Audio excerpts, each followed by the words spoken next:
ሶፎንያስ ዋሲሁን ነኝ የኢትዮጵያ ቴሌቪዥን። ይቅርታ አድርጉልኝ። ሶፎንያስ ዋሲሁን ኢትዮጵያ ቴሌቪዥን። ጋርዴ መጣ። ቶሎ በይ ተደብቄ ስለሆነ። እሺ ልጀምር። መላው ኢትዮጵያውያን፣ በመላው ዓለም የምትገኙ ኢትዮጵያውያን፣ የተከበራችሁ ኢትዮጵያውያን ሁላችሁንም ከዚህ በፊት ፌስቡክ ላይ ጽፌ ነበረ እንዳያችሁት ይቅርታ ጠይቄያለሁኝ። አሁንም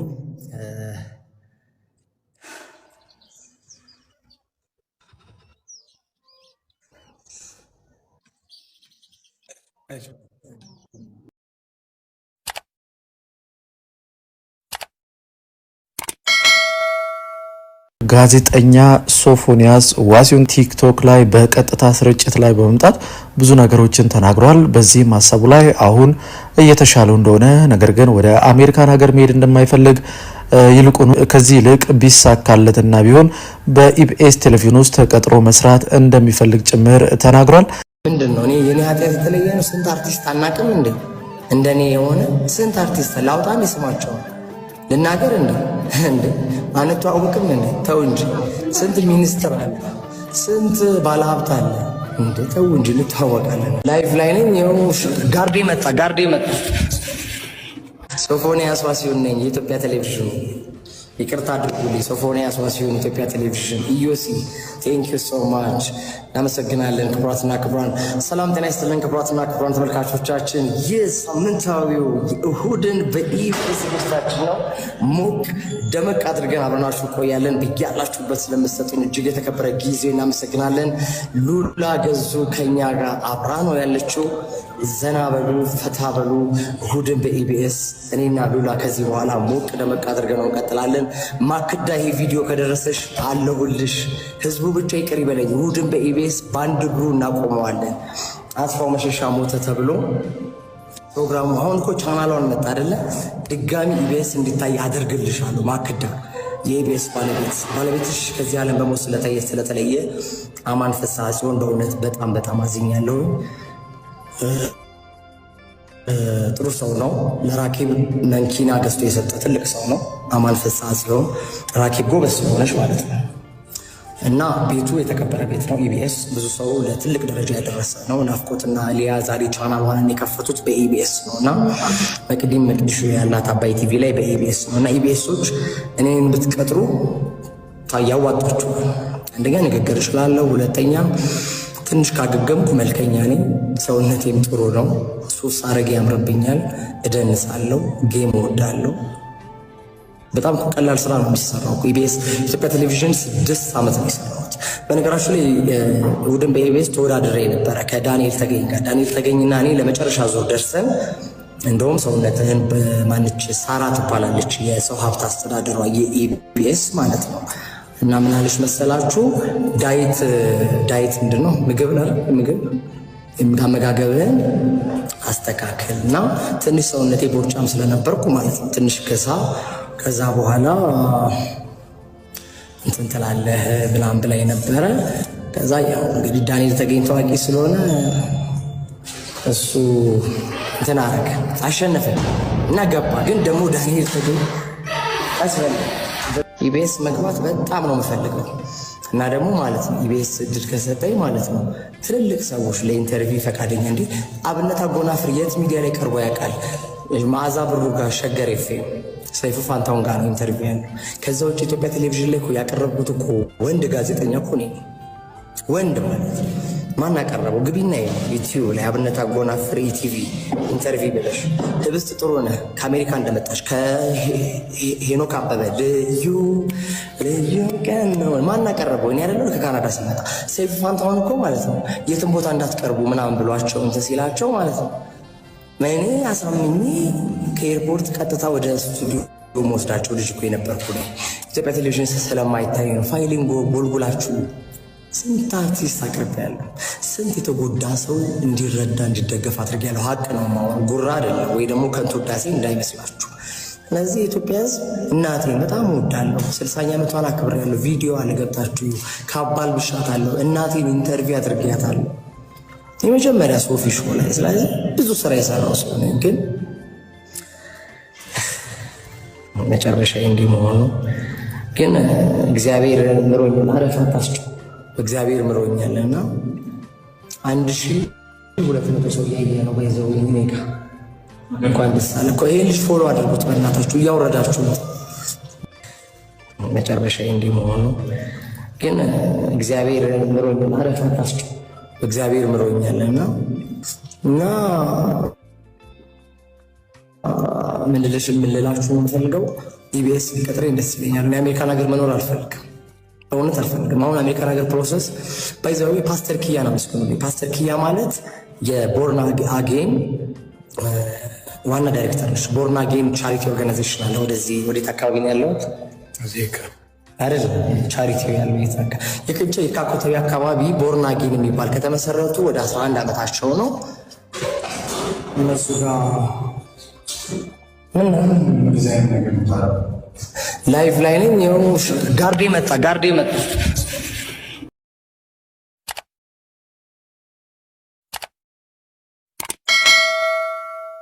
ከዚህ ጋርም ተያይዞ የተለያዩ ስራዎችን እንደሰራ ኢቢኤስ ቴሌቪዥንም ደግሞ ቢቀጠር ከነሉላ ገዙ ጋርና ከሌሎች ተወዳጅ ጋዜጠኞች ጋር ቆንጆ ጊዜን ማሳለፍ እንደሚፈልግ በግልጽ ተናግሯል። ስለዚህ ለኢቢኤስ ቴሌቪዥን ቅጠሩኝ የሚል መልእክትን በግልጽ አስተላልፏል።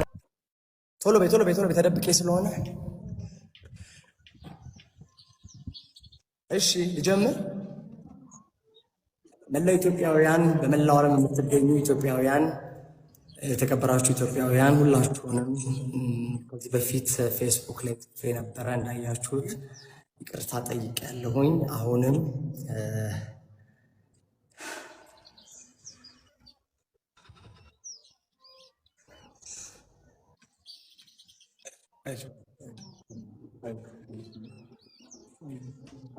ማልቀስ አልፈልግም፣ ግን በቃ ይቅርታ አድርጉልኝ። እኔ በጣም በምድር ተሰቃይቻለሁ። በጣም እግዚአብሔር ስጋው ደሙን አቅምሶኛል። ቆርብ ያለው አሁን እኔ ህይወቴ ተቀይሯል። ይህን ብቻ ወቁልኝ። የኢትዮጵያ ህዝብ የካ ኮተቤ ነው የተኛሁት። ኮተቤ መምህራን ኮሌጅን አለፍ ብሎ ያለው ኤካ ኮተቤ ነው ያለሁት። መታችሁ ጠይቁኝ። በጣም ተጎድቻለሁ። ገና እያገገምኩኝ ነው። ሰውነቴም ገና እየተመለሰ ነው። መላው የኢትዮጵያ ህዝብ መልእክቴን አድርሱልኝ እባካችሁ። መታችሁ ጠይቁኝ። ሰው ናፍቆኛል። የኢትዮጵያ ህዝብ ናፍቆኛል። ሰይፉ ፋንታሁን ጋር ገብቼ ይቅርታ ለመጠየቅ በጣም ጓጉቻለሁና ጤናዬ እንዲመለስ ጸልዩልኝ። ክርስቲያኑም ሙስሊሙም ተዋቶይ ክርስቲያኑ ሙስሊሙ ሁላችሁ ይቅርታ እንድታረጉልኝ እጠይቃለሁ። ሶፎንያስ ወሲሁን ነኝ። ትንሽ ጸጉሬ ስለተላጨው ነው ኮፍያ ያደረኩት። ይቅርታ እንጂ ለእንትን አይደለም፣ እንድሽ ላርጋት እና በጣም በድያችኋለሁ፣ በጣም አስቀይሜያችኋለሁ። ከኔ የማይጠበቅ ስራ ሰርቻለሁ። አንገታችሁን ብዙዎቻችሁን አስደፍቻለሁ። ይቅርታ አድርጉልኝ። ይህንን ቪዲዮ በአሁኑ ሰዓት የምትመለከቱ ቅረጹኝ፣ ስክሪን ሪከርድ አድርጉልኝ፣ ለሰይፉ ፋንታሁን አድርሱልኝ። ሰይፉ ፋንታሁን ከህዝብ ጋር እንዲያስታርቀኝ እጠይቃለሁ። ሰይፉ ፋንታሁን አትውጭ ወይን ልጅ ይቅርታ አስወጡት። አላወቀኝም። አንዱ ይሄ ከዚህ ጋር ያለውን ሜድ ምናምን ማውራት አልቻልኩም። አውጣል አንተን እንደ ያስገባ ሁሉ አውጣው ፍሳ አንዴ። አሁን እኔ ቁም ነገር ነው እያወራሁ ያለሁት። አስወጣው። እየረበሸ ነው። ስክሪን ሪከርድ እየተደረገ ውጣ። ወይ ዝም በል ወይ እንትን ልበል። ይሄ እኮ ቪዲዮ ነው። ይሄ ቪዲዮ ብዙ ሰው ጋር ይደርሳል። ሼር እንደውም ሪኮኔክት ሆናል። ሶፎንያስ ወሲሁን ነኝ፣ ጋዜጠኛው ነኝ። የኢትዮጵያ ቴሌቪዥን ከናፍቆት ትዕግስቱ ጋር በተለይ ናፍቆት ጋር ረዥም ስራ ሰርተናል እንደምታስታውሱት የኢትዮጵያ ቴሌቪዥን እና በጣም ብዙ አቅም ያለኝ ልጅ ነኝ። ድጋሚ በሚዲያው ላይ መጥቼ ሚዲያውን ማነቃነቅ የምችል አይነት ሰው ነኝ። እሱን አምናለሁኝ። ጸጉሬን ላሳያችሁ። መላጣ ሆኜ ነው እና ጺሜም አድጓል። ገዳም ቆይቼ 6 ወር ስጋው ደሙን ተቀብዬ ድኜ ነው የመጣሁት። በዚህ በጣም ደስተኛ ነኝ። የኢትዮጵያ ሕዝብ ደግሞ ይቅርታ ባይ ነው። ሰይፉ ፋንታሁን ጋር ይሄ ቪዲዮ እንዲደርስ አድርጉልኝ፣ ለሰይፉ ንገሩልኝ። ምናልባት ከዚህ በኋላ ሆስፒታል ልቆይ የምችለው 20 ቀን ወይ 15 ቀን ነው የሚሆነው። ምናልባት የአዲስ ዓመት እንግዳው አድርጎኝ ከእናቴ ጋር መድረኩ ላይ ተንበርክኬ የኢትዮጵያን ሕዝብ ይቅርታ እንድጠይቅ በዚህ አጋጣሚ ለምናችኋለሁ። ስክሪን ሪከርድ ያደረጋችሁትን ፖስት አድርጎ የኔን ቪዲዮ ፖስት ያደረጉትን ሁሉ ደግሞ ኢትዮጵያውያን ፎሎ አድርጓቸው።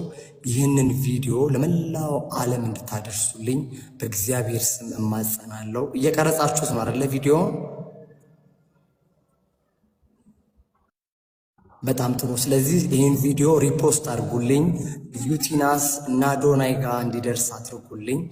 እኔን ያዋረደው እኔን ወደ ህይወት መንገድ ወደ ተሻለ መንገድ ነው የመለሰኝ። በነገራችሁ ላይ ፍሬዘር ፍቃዱን አልተቀየምኩትም። በዚህ አጋጣሚ ፍሬዘር ፍቃዱ ወንድሜ ነው፣ የአዳማው ያስደበደበኝ ልጅ። በጣም ነው የማመሰግነው። ለትልቅ ክብር ለቁርባን ለስጋው ደሙ እንድበቃ አድርጎኛል። ቀላል ነገር አይደለም አይደለ? ስጋው ደሙ ዝም ብሎ የምትቀበው ነገር አይደለም እና ለስጋው ደሙ እንድበቃ ስላደረገኝ በጣም በጣም ከልብ አድርጌ አመሰግናለሁ። እሱ አስደበደብኩ እንደዚህ ያደረግኩ ይላል፣ ግን እኔ ድብዳቦ ምኑ ደግሞ የሚገርማችሁ የመድኃኔዓለም ቀን ህዳር 27 ከህዳር 27 ጀምሮ እኔ ህይወቴ ተበላሽቷል። በቃ ግን መጋቢት 27 የሆሳዕና ዕለት ታስታውሱ ከነበረ መጋቢት 27 እሑድ ነበረ፣ የፋሲካ 1 ሳምንት ሲቀረው ማለት ነው አይደለ? የዛን ቀን ለአባ መድኃኔዓለም በህልማቸው ሶፎንያስን ኃይለ ገብርኤልን አቁርቦታል፣ መልእክት ላከ። ይህ በጣም ድንቅ ነገር እኮ ነው። ከዛ አባ ጠሩኝና መድኃኔዓለም በህልሜ ነግሮኛል። የሰማሽኝ ነው? መድኃኔዓለም በህልሜ ነግሮኛል፣ ቁረብ አሉኝ። ቤተሰብ ከለከለኝ ማለት ነው። ከዛ እኔ ያልኩ እንደዛ እግዚአብሔርን እንትን ነው የምፈልገው፣ እግዚአብሔር ከጠራኝ ምን ችግር አለው ብዬ ገባው። በቃ ቆረብኩ ማለት ነው። እና በዚህ አጋጣሚ የቆረበች ቆንጂዬ ቀይ ሴት ፀጉሯ ዘንፈል ያለ ካለች ለትዳር ይኸው ባዶ ነው። ሰይፉ ጋር ያገናኘን መስከረም 1 የእንቁጣጣሽ ዕለት በተለይ ምክንያቱም አዲስ ዓመት አዲስ ተስፋ አዲስ ማንነት አዲስ ነገር ስለሆነ ሰይፉ ፋንታሁን ጋም በተለይ መቅዲሾ በዚህ አጋጣሚ መቅደስ ደበሳይ የኢቢኤሷ በጣም በጣም ላመሰግናት እፈልጋለሁ። ምክንያቱም መቅዲን ውደዷት። መቅዲሾ ጋም ምናልባት ሰይፉ ጋር ካልተሳካ መቅዲሾ ጋም እኔ እንደውም መቅዲ ጋም በቅርብ ደስ ይለኛል ፍቃዷ ከሆነ እና መቅደስ ደበሳይ 11,500 እና 5 ብር ከፍላ ሃሌሉያ ሆስፒታል 1 ግሉኮስ እንድወስድና ህይወቴ እንዲድን አድርጋለች። እና መቅደስ ደበሳይ ኢቢኤስ ይህንን ቪዲዮ እሷም እንዲደርሳት አድርጉልኝ። መቅዲዬ ሰይፉ ላይ ያገናኘን በጣም አድርጌ አመሰግንሻለሁ። ሌላው ደግሞ ዶክተር ዮናስ ባህረ ጥበብ የስጦታ የአእምሮና የሱስ ማገገሚያ ማዕከል ዋና ዳይሬክተር 250,000 ብር ወጪ አድርጎ የኔን ባይፖላር ዲስኦርደር ሕክምና እንዳገኝ አድርጓል። አሁን የሚገኘው የካ ኮተቤ ነው። የካ ኮተቤም ከዚህ በፊት ኮቪድ ላይ ከፍተኛ ርብርብ ሲያደርግ የነበረ ተቋም ነው። ዶክተር መገርሳ በዚህ አጋጣሚ ከልብ አድርጌ አመሰግናለሁ። አሁን ላይ ሕክምና የተሳካ እንዲሆን ከፍተኛ እገዛ እያደረገልኝ ያለው በተለይ ክፍልም የተሻለ ክፍል በማስተኛት ምግብም የተሻለ ምግብ እንድበላ ፕላን ፕሌት እንደወስድ ነው። ስመጣ በጣም ከስቼ ነበር። አንድ ፎቶ ተለቆ ነበር። ይሄ ልብስ ለብሼ ይሆን አላውቅም። በጣም ከስቼ ሟች ነበር የምመስለው። አሁንም ገና እያገገምኩኝ ነው። እስከ መስከረም ደግሞ ወፍሬ ፏብዬ አምሬ ለመምጣት ያብቃኝ። በጣም ወዳችኋለሁ። ዶክተር መገርሳ አመስግኑልኝ። ናፋስ ኮሜንት አንብብ። የኢትዮጵያን ሕዝብ ይህን ነገር አጥፋውኛው። እሺ የኢትዮጵያን ሕዝብ በጣም አድርጌ አመሰግናለሁ። በጣም ብዙ ሰው አልቅሷል። በተለይ እናቴ ላይ ዘይት ልደፋ ምናምን የነበረበት ሲን ሸገር ኢንፎ ላይ አይተዋል ቀርቦ ነበር እና ማሚን ያዩዋት ነበር ኢንተርቪዋን ቲክቶክ ላይ ተቆራርጦና በጣም ነበር ያዘንኩት። ያው ሁሉ የሰይጣን ስራ ነው። ስለዚህ ይቅርታ አድርጉልኝ፣ እከሳችኋለሁ። አሜሪካን ሀገር እንዲሄድ ሁኔታዎች እየተመቻቹ ነው። ያው ታውቃላችሁ ቪዛ ነው የቀረኝ። ግን እናንተ ይቅርታ ካደረጋችሁልኝ አሜሪካን ሀገር ለሕክምና 3 ወር ሄጄ ተመልሼ መጥቼ ኢትዮጵያ ሊስትሮም ጠርጌ ቢሆን እቺ ምስኪን እናቴን መጦር እፈልጋለሁ እና በቃ በተቻላችሁ መጠን እርዱኝ። ሰይፉ ፋንታሁን ጋር ቪዲዮ እንዲደርስ ሪፖስት አድርጉ። ነገር ግን ሌላኛው ጉዳይ እንግዲህ የላይቭ ስርጭቱን እያደረገ ባለበት ወቅት ግን ይህ ላይቭን እንግዲህ ሲያስተላልፍ የነበረው ምናልባት አሁን እያገገመበት ከሚገኘው ቦርን አጌን ከተሰኘው ቦታ ሆኖ ነውና የዛ ጋርድ ግን መጥቶ ላይቭን ሲያቋርጠው ተመልክተናል። ይህ ማለት እንግዲህ ጋዜጠኛ ሶፎንያስ ዋሲሁን የላይቭ ስርጭቱን እንዲያደርግ ጊዜው አልነበረም፣ ወይም ደግሞ በድንገት እንግዲህ እንደዚህ አይነት ካሜራውን ቁጭ አድርጎ ራሱን እየቀረጸ ነበር ላይቭ የገባው። ጋርዱን መጥቶ ሲያስቆመው ተመልክተናል። ይህም በብዙ ሰዎች ዘንድ ጥያቄን አስነስቷል። ነገር ግን ጋዜጠኛ ሶፎንያስ በዛ ላይቭ ላይ መመልከት እንደምንቻለው የሰውነት ለውጡ በተሻለ ሁኔታ ላይ እንዳለ፣ ነገር ግን እንዳልናችሁ እንግዲህ ከድርጅቱ ፈቃድ ውጭ ይሆናል ላይቭ ላይ የገባው።